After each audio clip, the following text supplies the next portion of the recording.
বীরভূমের মোহাম্মদবাজারের টুলু মণ্ডলের আত্মীয় মিনার মণ্ডলের বাড়ি থেকে বিপুল পরিমাণ নগদ অর্থ ও সোনা উদ্ধারের ঘটনায় রেস কাটতে না কাটতে এবার টুলু মণ্ডলের একাধিক ঠিকানায় ব্যাপক তল্লাশি চালালো প্রশাসন। বৃহস্পতিবার মোহাম্মদবাজারের ও সিউড়ি থানার পুলিশ কেন্দ্রীয় বাহিনীর জওয়ানদের নিয়ে টুলু মণ্ডলের বাড়ি, বাগানবাড়ি এবং তার ম্যানেজার কাউসার মোল্লার বাড়িতেও একযোগে অভিযান চালায়। এর আগেই থেকেই বুধবার রাত পর্যন্ত অভিযানে মিনার মণ্ডলের বাড়ি থেকে 28,50,00,000 টাকা নগদ এবং 15 কেজি সোনা উদ্ধার হয়। সেগুলো বাজেয়াপ্ত করা হয়েছে বলে ইতিমধ্যে জানিয়েছেন প্রশাসন। ফাইল বোঝাই গাড়ি আটক। বৃহস্পতিবার তল্লাশি চলাকালীন সিউড়ির জিতবন্ধরপুর এলাকায় একটি ফার্ম হাউস থেকে বোলেরো গাড়িতে বিপুল পরিমাণে ফাইল ও নথি নিয়ে বের হচ্ছিলেন কয়েকজন ব্যক্তি। সন্দেহ হয় পুলিশ গাড়িটিকে আটক করে। জিজ্ঞাসাবাদে গাড়িটিতে থাকে ব্যক্তিরা নিজেদের টুলু মণ্ডলের সংস্থার কর্মী বলে পরিচয় দেন।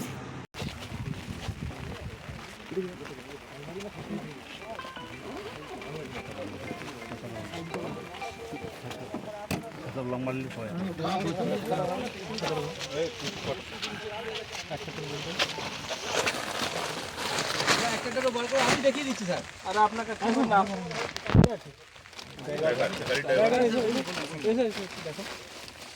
দেখুন দেখুন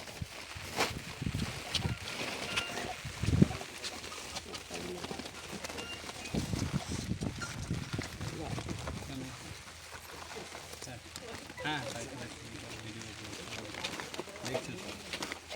স্যার, দেখছি স্যার, দেখে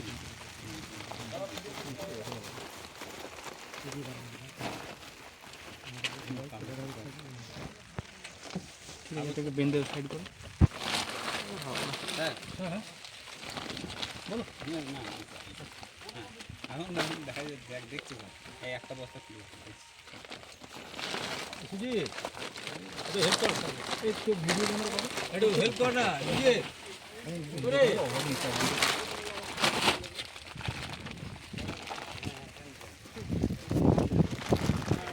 ছাতাটা দিয়ে নিয়ে যাও।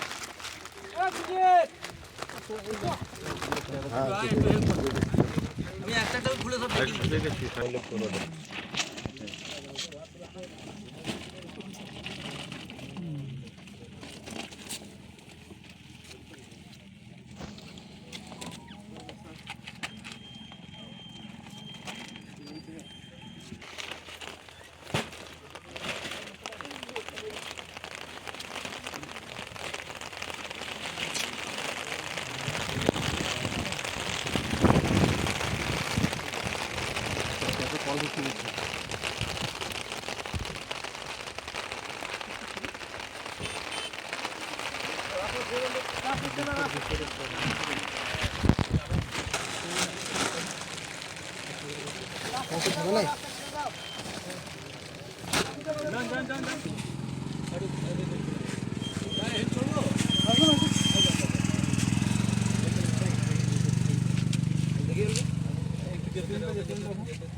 আমি ওকে একটা খুলে আমি সব দেখিয়ে দিই, একটু সাইড